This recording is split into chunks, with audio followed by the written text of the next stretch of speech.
on legal matters, the Office of the Senior Special Assistant to the President on Citizenship and Leadership, of a person with a resounding round of applause, Zuleyat Ohiari. Can we put our hands together for her?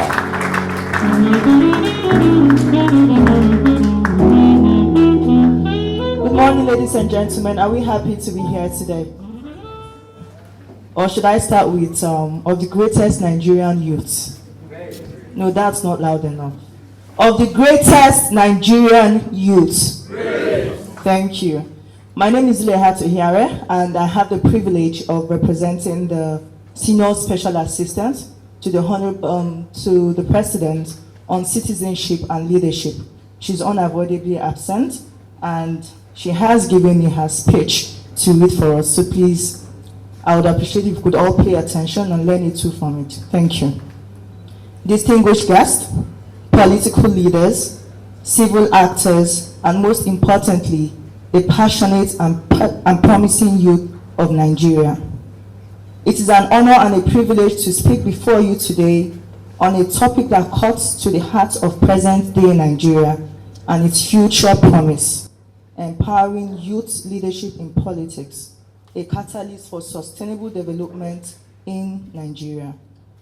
This conversation is not merely political. It is cultural, economic, historical, and above all, existential.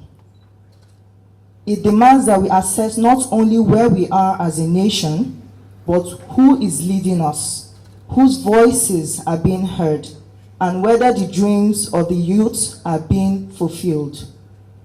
The reality is this: if Nigeria is to reach its full potential, if we are to build a country that is just, prosperous, and sustainable, then youth must not only participate in politics, they must occupy leadership roles. Nigeria is a young nation, not only by years of independence, but in demographic structure. More than 60% of Nigerians are under the age of 35. This makes us one of the youngest populations in the world. Essentially, nearly 2/3 of our population is young. But this demographic spread does not quite reflect in the constitution of leadership positions at different levels of governance. A young population is a blessing.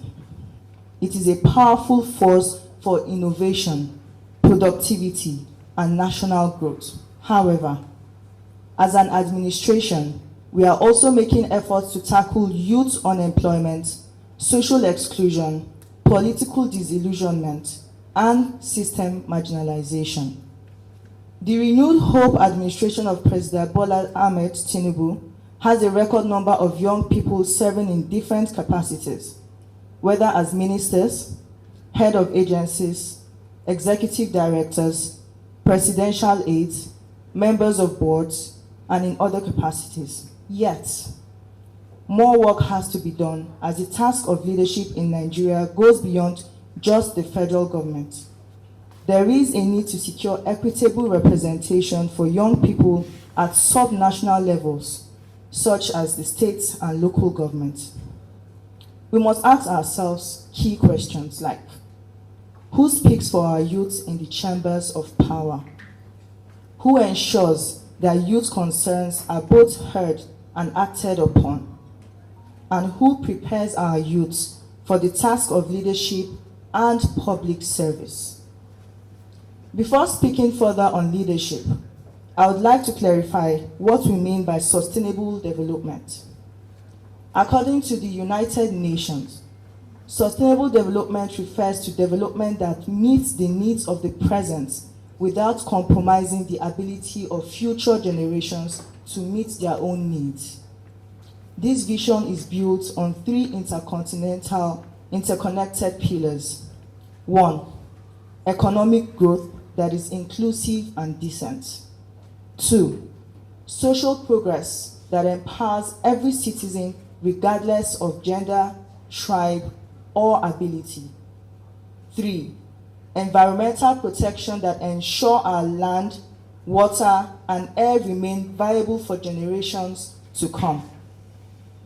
In the Nigerian context, this means jobs for our growing population, access to quality education and healthcare, clean energy and climate resilience, gender equity, technological advancement, transparent governance, peace and security.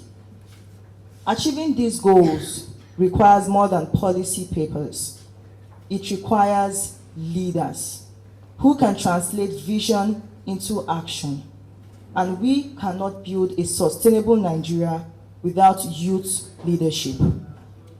Let me now highlight 5 key reasons why empowering youth leadership in politics is not just desirable, it is absolutely essential for sustainable development in Nigeria.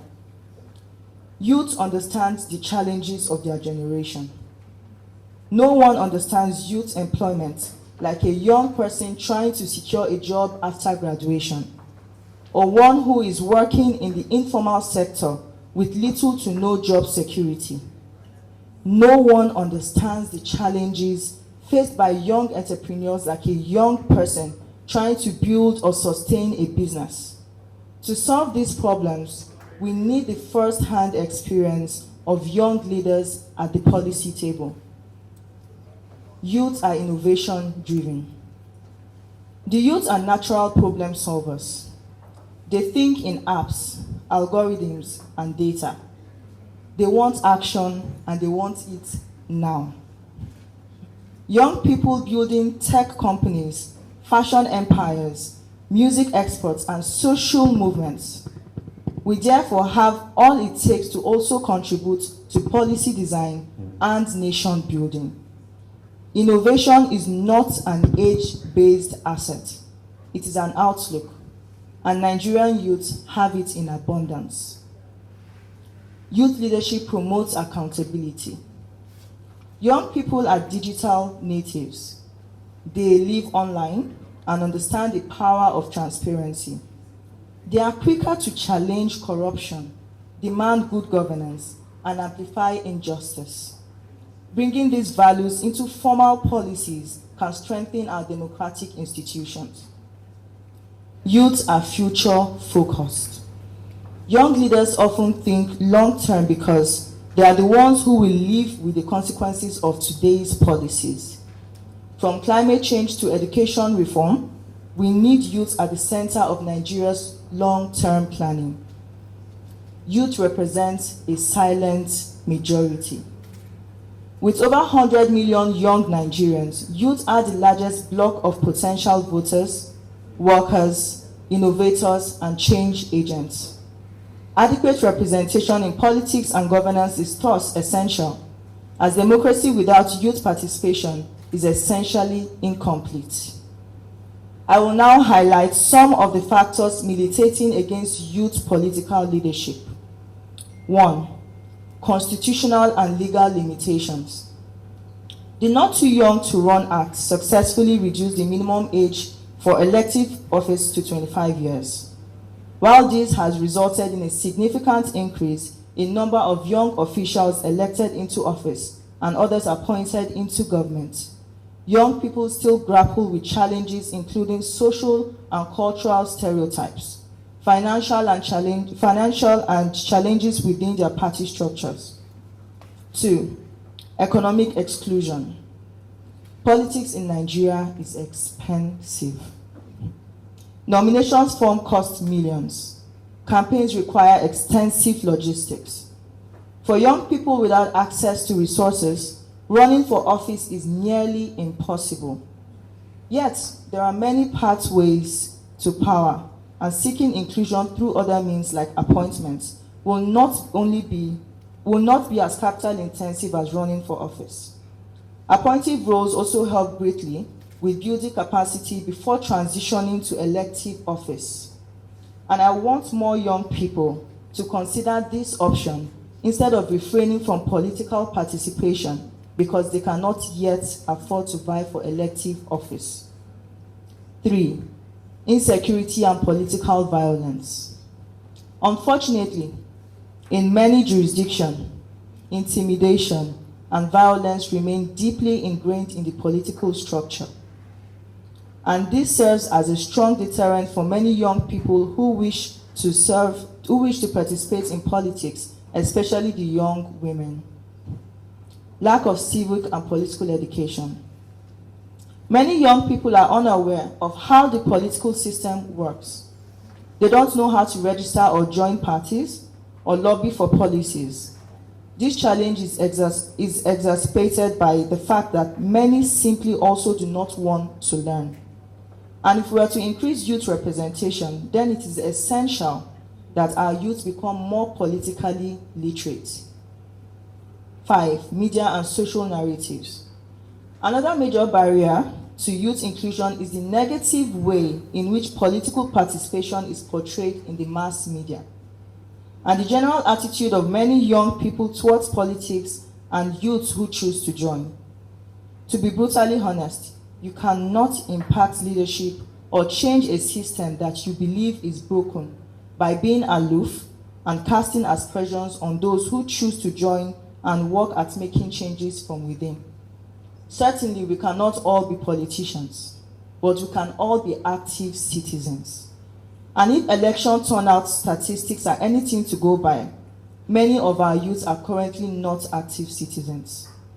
It is, in fact, not unusual to find young people speaking about how they have never participated in elections and no intentions of doing so in future.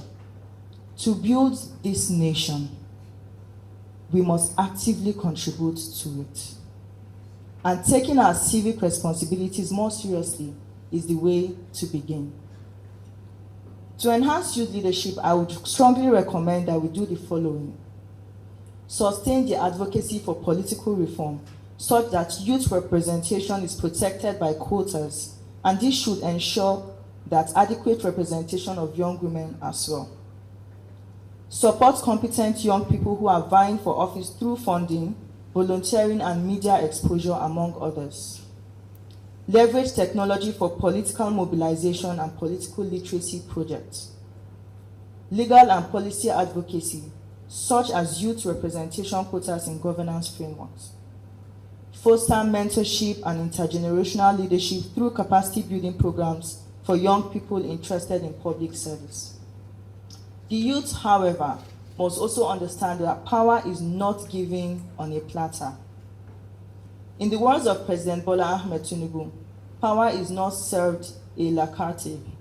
We must therefore be organized and proactive.